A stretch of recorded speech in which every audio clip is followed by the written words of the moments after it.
Assalamualaikum warahmatullahi wabarakatuh.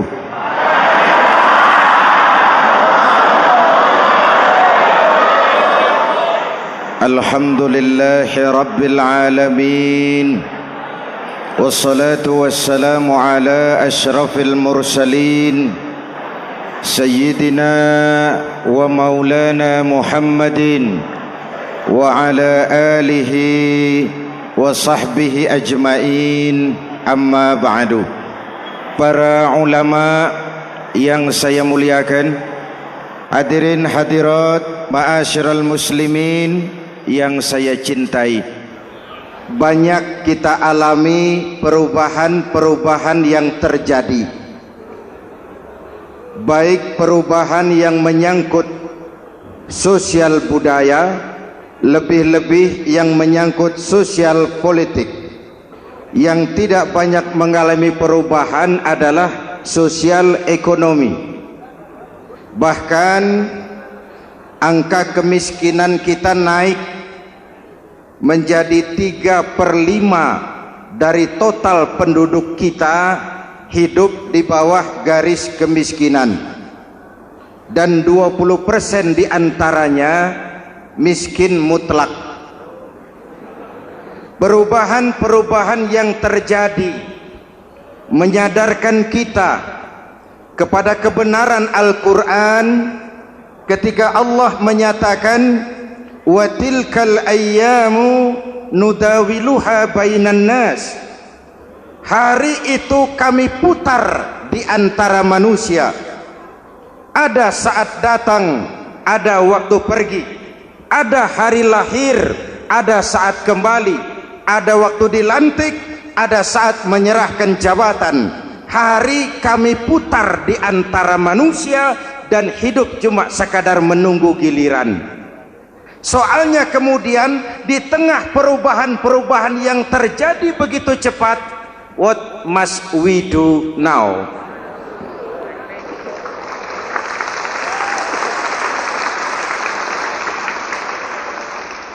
Saya juga nggak ngerti itu.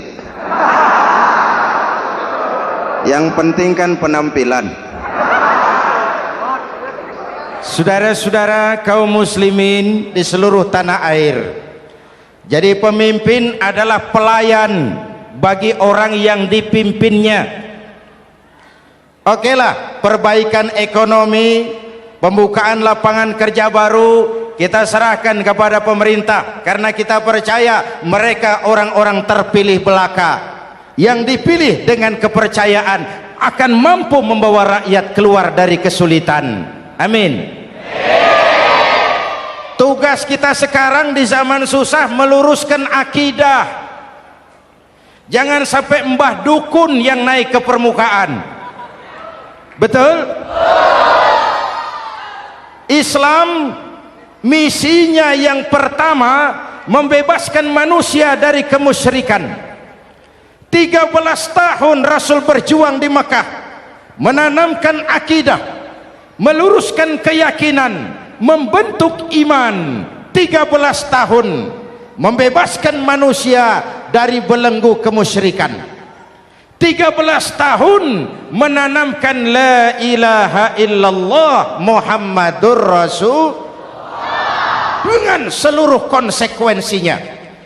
Kalau saya yakin tidak ada Tuhan selain Allah, saya tidak akan minta tolong kecuali hanya kepada Allah. Saya tidak akan pernah takut kecuali hanya kepada Allah. Saya tidak akan menggantungkan hidup kecuali hanya kepada Allah. Saya tidak akan minta rizki kecuali hanya kepada Allah. Saya tidak akan melarikan persoalan kecuali hanya kepada Allah. Kalau konsekuen dengan keyakinan ini, mbah dukun nggak dapat tempat.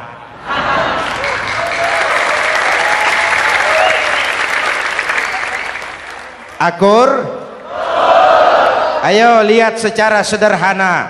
Saya sandaran di tiang, tiangnya ambruk, sayanya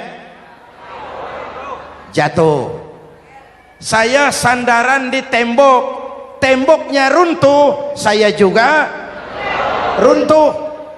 Saya sandaran kepada orang kaya, dia jatuh miskin, saya bangkrut. Saya sandaran kepada jenderal, dia pensiun, saya selesai.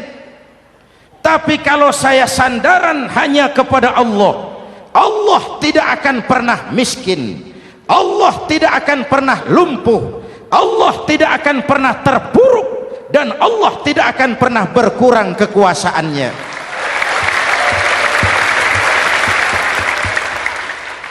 Maka umat Islam, sesulit apapun zaman yang kita hadapi, Allah juga tempat kita bersandar. Jelas? Selama ini kita iman dalam ucapan, tapi sekuler dalam perbuatan. Di masjid ada Allah, di kantor Allah tidak ada, maka korupsi merajalela.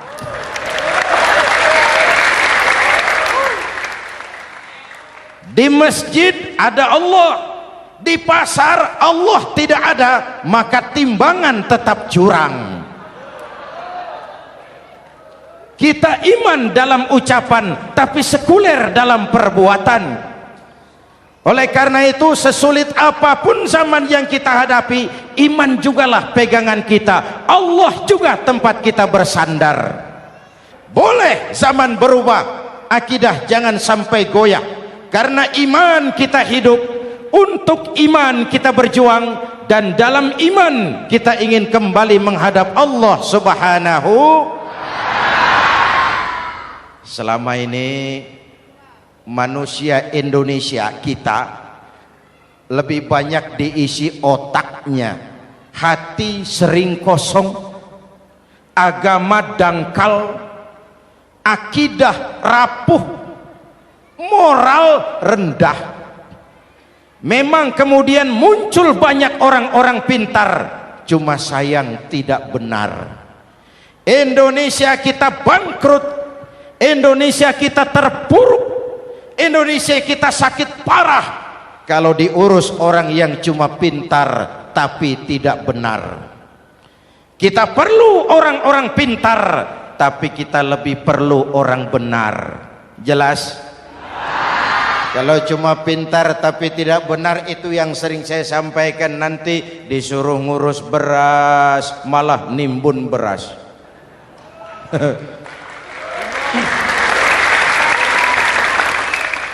Disuruh ngurus laut malah jadi bajak laut. Disuruh ngurus hutan rame-rame jadi orang hutan. Jutaan hektar hutan Indonesia kita ini merupakan kekayaan sumber daya alam kita yang harus digunakan bagi sebesar-besar kemaslahatan rakyat. Yang disuruh ngurus hukum malah bikin hukum seperti pisau, tajam ke bawah, tumpul ke atas. Jangan heran lalu di masyarakat muncul street justice, pengadilan jalanan, sebagai refleksi dari ketidakpuasan melihat sikap hukum yang sangat berpihak. Kalau yang kecil salah, hukum cepat-cepat ditegakkan.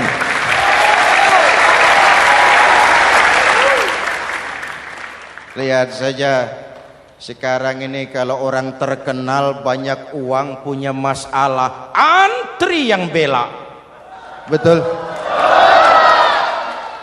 Tapi saudara lihat si Marsinah di Jawa Timur, si Sengkon dan Karta di Jawa Barat, si Udin Bernas wartawan Jogja, terseok-seok mencari keadilan, sampai hari ini urusannya masih remeng-remeng.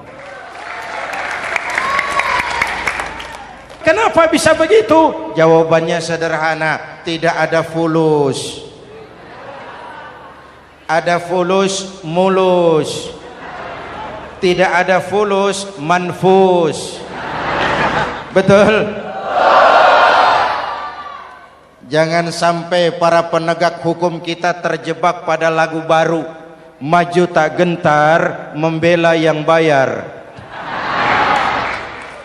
Biar bertentangan dengan nurani, biar bertentangan dengan public opini, biar bertentangan dengan rasa keadilan. Siapa yang bayar itulah majikan, mau benar atau salah belain terus.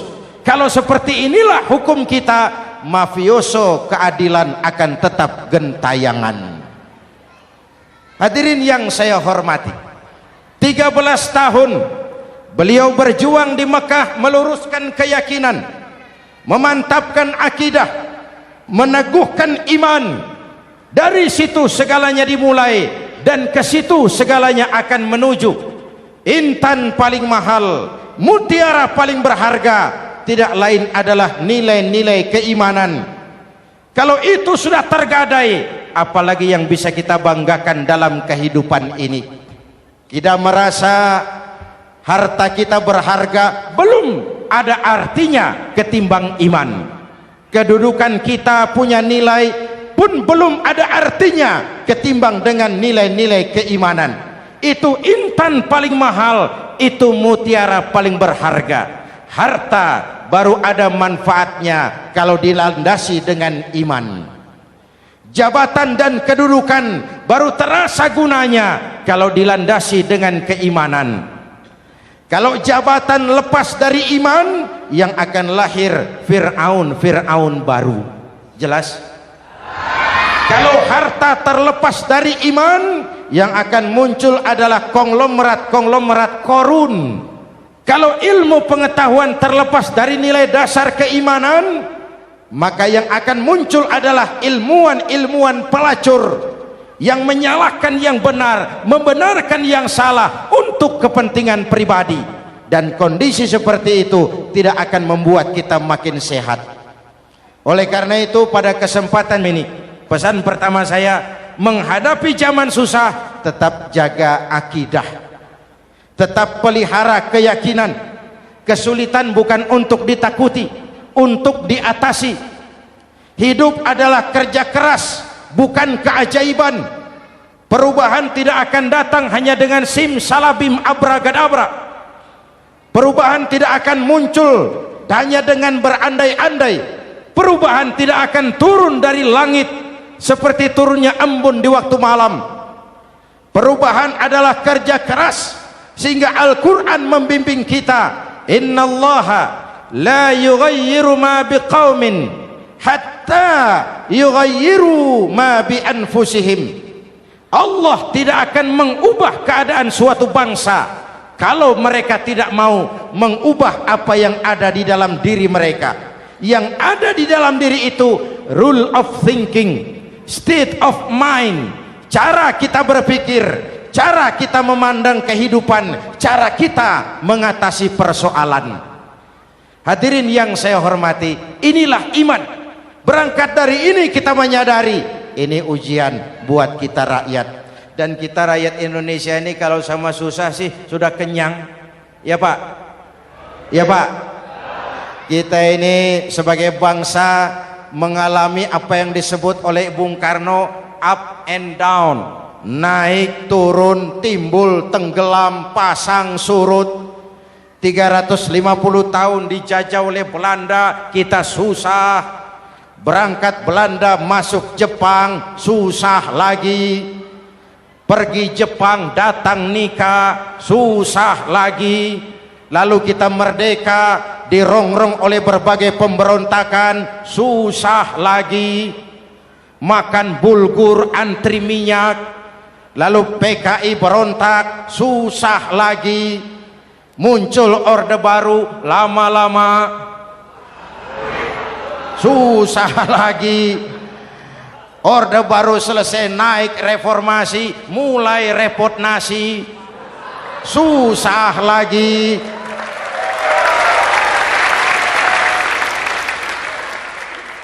Kalau susah kita ini sudah akrab, sudah intim. Mestinya kalau sudah susah seperti itu, jangan salah sikap menyikapi kesusahan. Jangan sampai kita potong kompas, ambil jalan pintas, terjebak menghalalkan segala cara. Itu tidak akan menguntungkan, itu tidak akan menyelesaikan. Kalaupun selesai, nampaknya penyelesaian sesaat, dan penyelesaian sesaat bukan penyelesaian yang sebenarnya. Karena itu tetaplah dalam koridor keimanan. Boleh zaman berubah, akidah jangan sampai goyah. Silahkan masa berganti, tapi keyakinan jangan mati. Sekali la ilaha illallah sampai tetes darah paling penghabisan, tetap la ilaha illallah. Sanggup? 3 orang. Sanggup? 21. Sanggup? Kalau sanggup kita harus konsekuen. Saudara-saudara di seluruh tanah air, misi yang kedua dari Islam setelah membebaskan manusia dari kemusyrikan, membebaskan manusia dari ras diskriminasi, mengikat manusia dengan tali akidah. Sebelum Islam datang, manusia dibedakan oleh warna kulit, manusia dibedakan oleh faktor keturunan, manusia dibedakan oleh faktor harta dan benda. Adalah Rasul yang mengajarkan, innallaha la yanzuru ila suwarikum wala ila amwalikum walakin yanzuru ila qulubikum wa a'malikum. Allah tidak melihat potonganmu, Allah tidak melihat hartamu.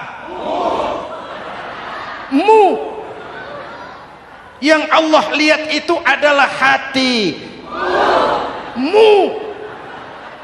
dan amal perbuatanmu. Jauh sebelum Amerika teriak-teriak membanggakan apa yang mereka sebut sebagai Declaration of Independence, Nabi sudah mengajarkan kepada kita semua, An-nas kulluhum li Adam wa Adam min turab la fadla li arabiyyin ala ujamiyyin illa bittaqwa. Seluruh manusia berasal dari Adam.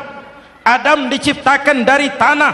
Tidak ada kelebihan Arab dengan yang bukan Arab kecuali takwanya. Jauh sebelum Amerika mencanangkan bahwa semua manusia dilahirkan sama, that all men are created equal.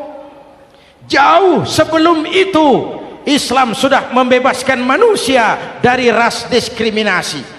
Apa dalam konteks kekinian menghadapi zaman susah tetap jaga kerukunan? Ya Pak, ya Bu, oi Bu. Menghadapi zaman susah tetap jaga kerukunan, baik antar umat seagama, antar umat beragama, maupun antar umat beragama dengan pemerintah. Menjaga kerukunan, jangan saling sikat sikut di antara kita. Sebab kalau sudah rukun, saya ajak berhitung, 1 ditambah 1 sama dengan, itu matematika namanya, hasilnya pasti. Tapi angka sosial hasilnya aneh. Saya ubah jadi angka sosial. Ayo kita berhitung lagi. 1 orang takut ditambah 1 orang takut sama dengan 2 orang setengah berani. Kenapa setengah berani? Karena sudah berdua. Tadi kan takut sendiri. Kalau sama-sama takut berkumpul jadi setengah berani. Kalau ditambah 1 orang takut lagi, 1 orang takut ditambah 1 orang takut ditambah 1 orang takut sama dengan 3 orang berani. Kenapa jadi berani? Karena sudah bertiga. Kita yang lemah, kita yang marginal, kita yang dikucilkan, bahkan kita yang dilecehkan, kalau mau rukun kita akan kuat dan tidak bakal dipermainkan orang.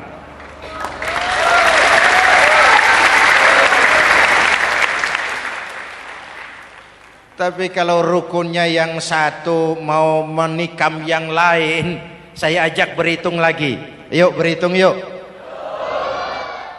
1 ekor ayam ditambah 1 ekor musang sama dengan 1 ekor musang. Kemana ayamnya? Dimakan musang. Betul nggak nih hitungan? Ayo kita hitung lagi. 1 ekor ayam ditambah 1 ekor musang sama dengan 1 ekor musang. Kemana ayamnya? Dimakan musang. Jadi kalau kita suka kumpul dengan orang yang mau makan kita, selesailah kita.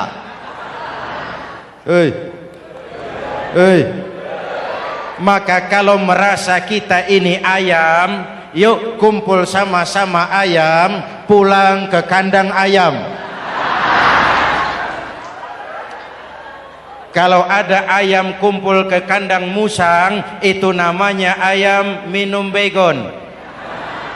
Jelas? Menjaga kerukunan. Pertama, antar umat seagama, sesama muslim harus saling menjaga, harus saling memelihara. Baik dia muslim yang jadi kapolri, baik dia muslim yang jadi kasat, baik dia muslim yang jadi pengusaha, baik dia muslim yang jadi petani, nelayan, guru, semua komit menjaga semangat kebersamaan, rukun antar umat seagama. Jelas? Jelas? Hadirin yang saya hormati, atas dasar itu saya ingatkan kembali, kita semua ingin persoalan terorisme dilepaskan kaitannya dari agama manapun. Tidak ada kaitannya terorisme dengan Islam, dengan Kristen, dengan Hindu, dengan Buddha. Tidak ada kaitannya terorisme dengan pondok pesantren.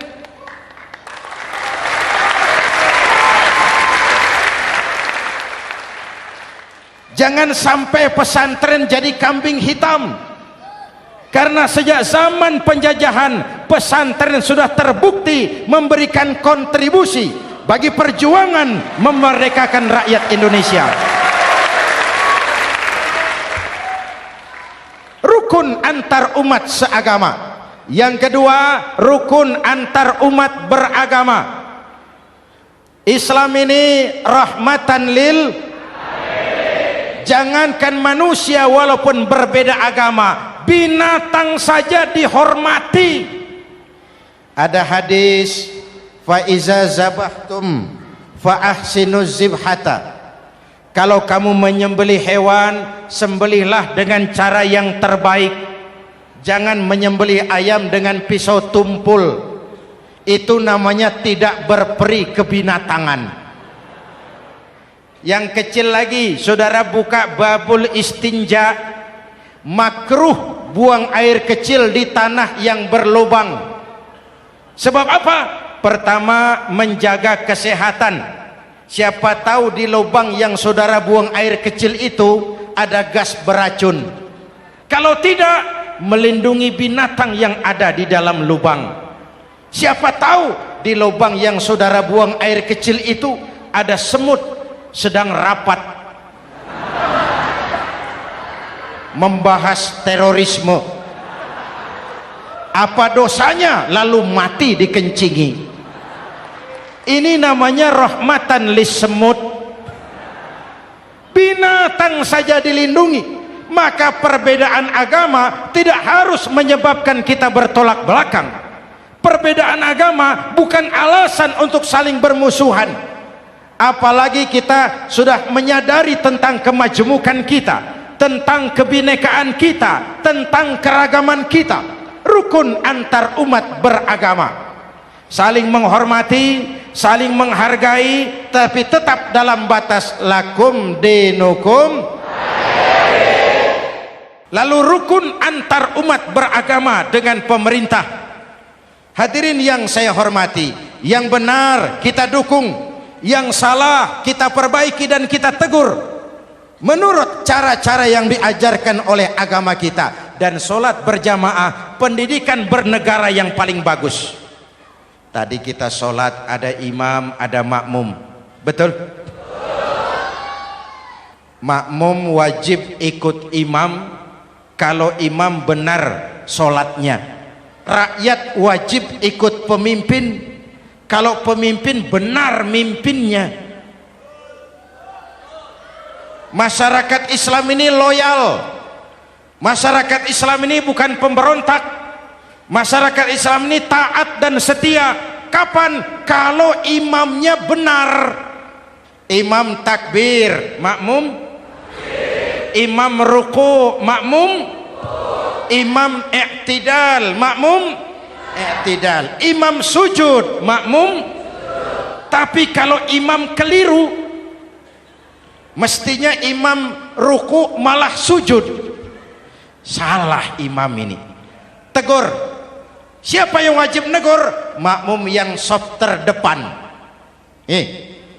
Anggota DPR.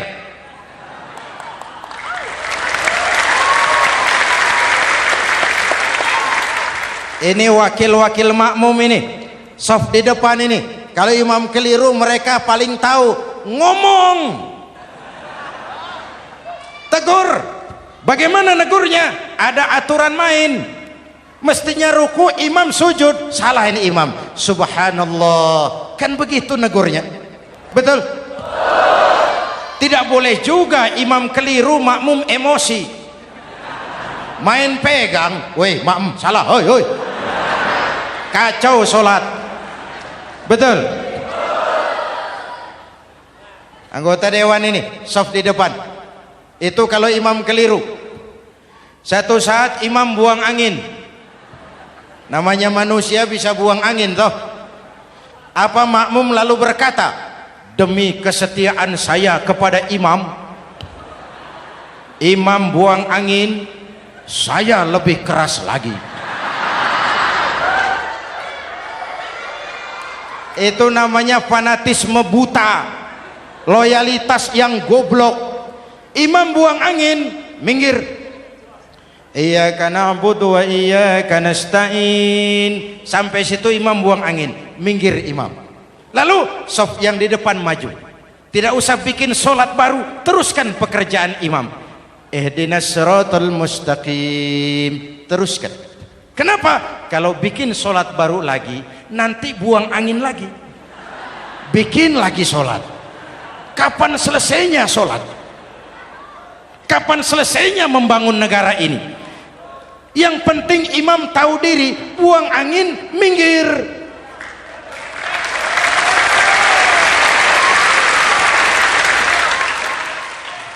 Ini kacaunya solat berjamaah kita sekarang, kacaunya negeri kita sekarang. Banyak imam sudah buang angin, gengsi, diam aja merasa nggak punya salah. Dikasih tahu sama makmum, imam tadi buang angin ya, malah jawab sedikit. Apa kalau sedikit lalu tidak batal solat itu? Mekanisme kehidupan sosial yang diatur lewat tuntunan solat berjamaah, sehingga Nabi berpesan, kun imaman muta'an au ma'muman muti'an fala takun thalisan jazu'a. Kalau jadi pemimpin, jadilah pemimpin yang ditaati. Kalau jadi makmum, jadilah makmum yang mentaati. Jangan jadi golongan ketiga pemecah belah. Di depan tidak jalan, di belakang takut, ditaruh yang di tengah, di depan didorong, yang belakang ditendang. Ini namanya biang kerok. Saudara-saudara, dari uraian singkat ini saya ambil beberapa catatan pokok. Pertama, kalau ada intan paling mahal, kalau ada mutiara paling berharga dalam hidup kita, itu tidak lain adalah karena keyakinan. Hidup jadi indah, hidup jadi berharga, hidup jadi berarti kalau didasari atas sebuah keyakinan. Dan keyakinan itu tidak lain adalah nilai iman kita, akidah kita kepada Allah Subhanahu wa ta'ala. Yang kedua, tetap menjaga kerukunan. Sesulit apapun zaman yang kita hadapi, kita tetap harus menjaga semangat kebersamaan. Kita harus tetap menjadi lem perekat yang menjaga keutuhan, baik sebagai bangsa maupun sebagai umat. Perbedaan adalah wajar, harus dihormati, sebagai ciri kehidupan berdemokrasi. Tapi jangan perbedaan menjadi sebab kita bermusuhan, dan jangan perbedaan menyebabkan kita saling berpecah belah. Hormati perbedaan, jangan perbedaan dipandang sebagai permusuhan. Dengan akidah yang kuat dan kebersamaan yang kokoh, ayo kita hadapi kesulitan, kita atasi kesulitan, dan dengan kerja keras untuk menyongsong hari esok yang lebih pasti. Mari kita Fatihah, semoga Allah memelihara kita bangsa Indonesia. Ala hadhihi niyyah wa ila hadratin nabi. Al-Fatihah.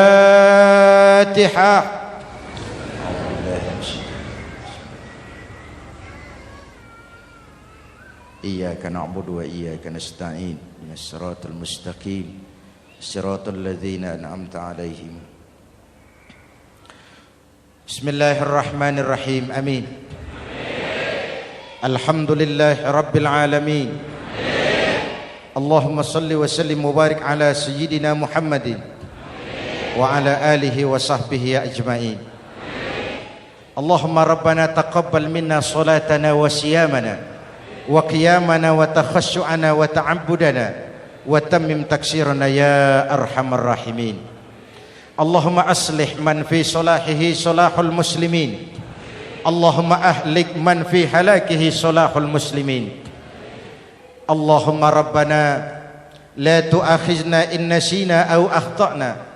Rabbana wa la tahmil alaina isran kama hamaltahu ala alladhina min qablina. Rabbana wa la tuhammilna ma la taqata lana bih wa'fu 'anna waghfir lana warhamna anta maulana fansurna 'alal qaumil kafirin. Allahumma ij'alna minas su'ada'il maqbulin wa la taj'alna minal ashqiya'il mardudin. Afdalu ma qultuhu ana wan nabiyyuna min qabli. La ilaha illallah.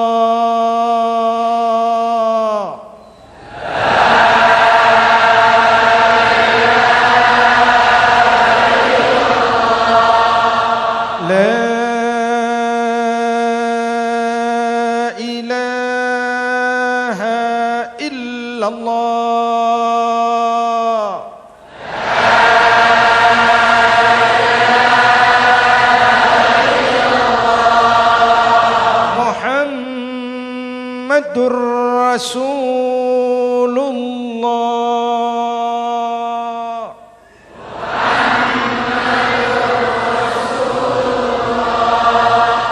Sallallahu alaihi wa alihi wa sallam. Kalimatu haqqin 'alaiha nahya wa 'alaiha namut wa 'alaiha wa biha nub'atsu insyaallah minal aminin minal aminin minal aminin rahmatika ya arhamar rahimin.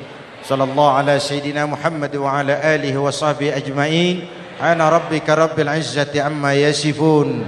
Salamun alal mursalin. Walhamdulillahi rabbil alamin. Jumpa lagi di lain kesempatan insyaallah. Wassalamualaikum warahmatullahi wabarakatuh.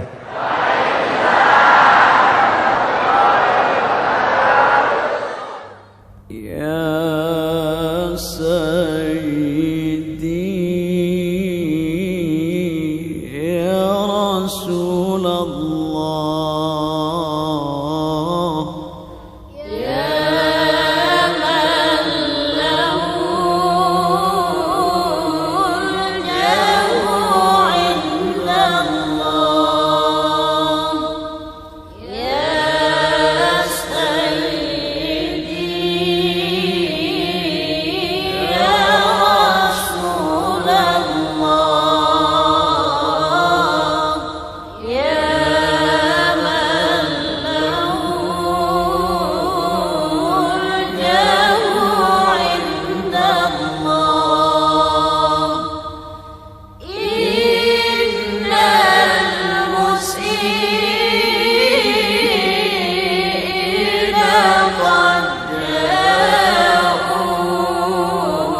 يا سيدي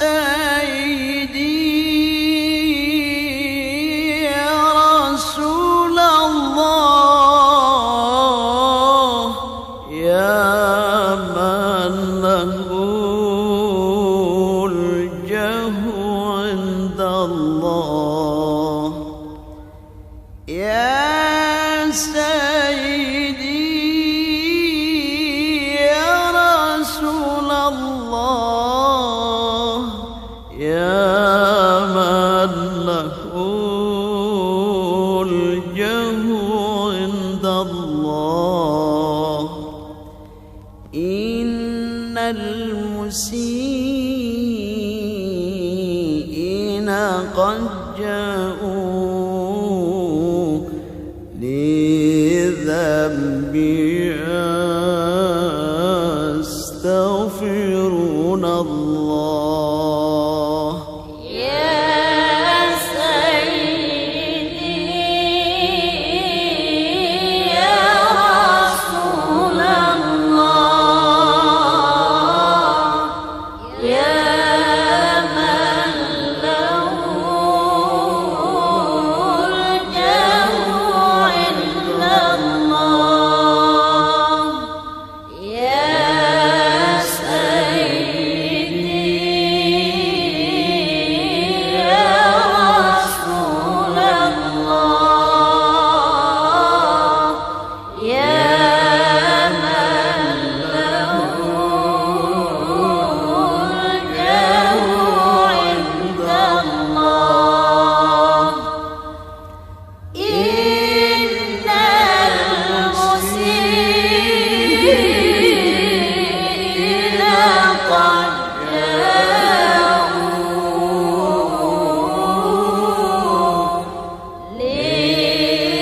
لذنبي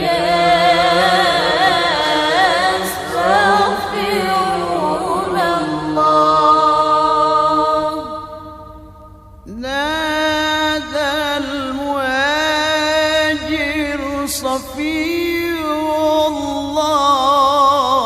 الله ذاك ابن عيسى أبا السادات نادى المهاجر صفي الله ذاك ابن عيسى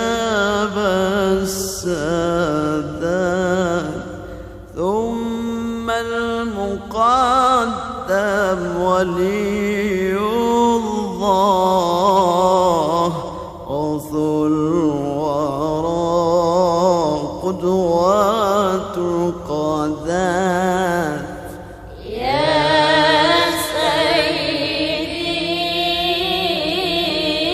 يا رسول الله يا من له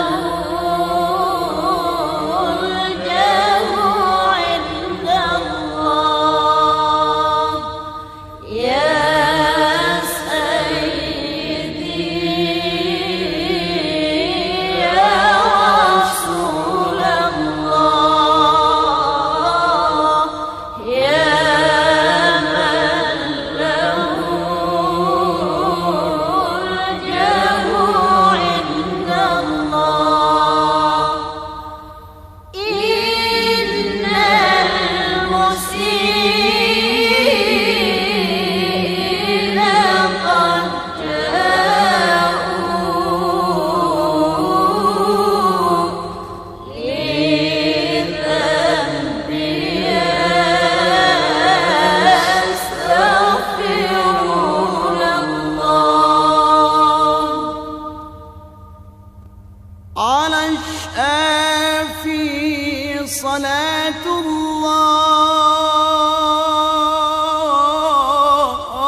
صلاة الله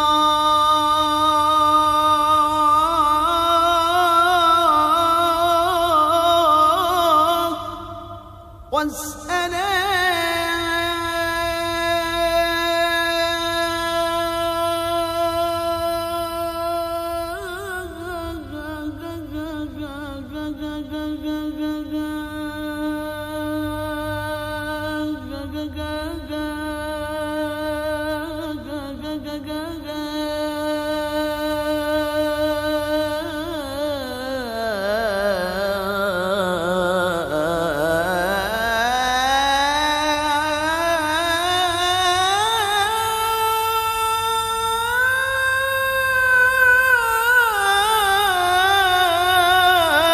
على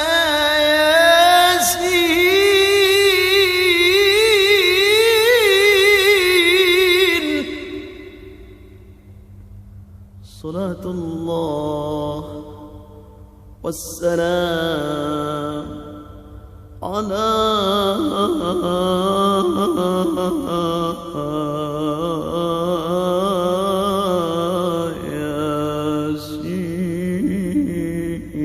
ياسين يا سيدي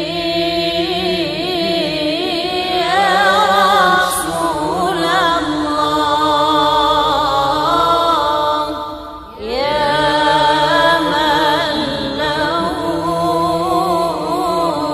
الجاه عند الله يا سيدي يا رسول الله يا من له الجاه عند الله إن المسيئين قد جاءوا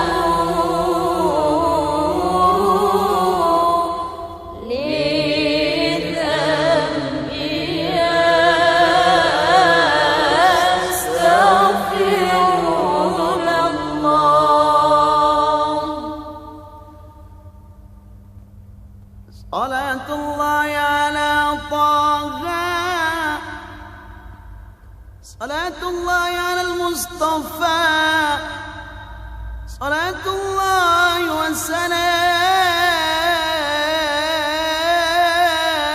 والسلام على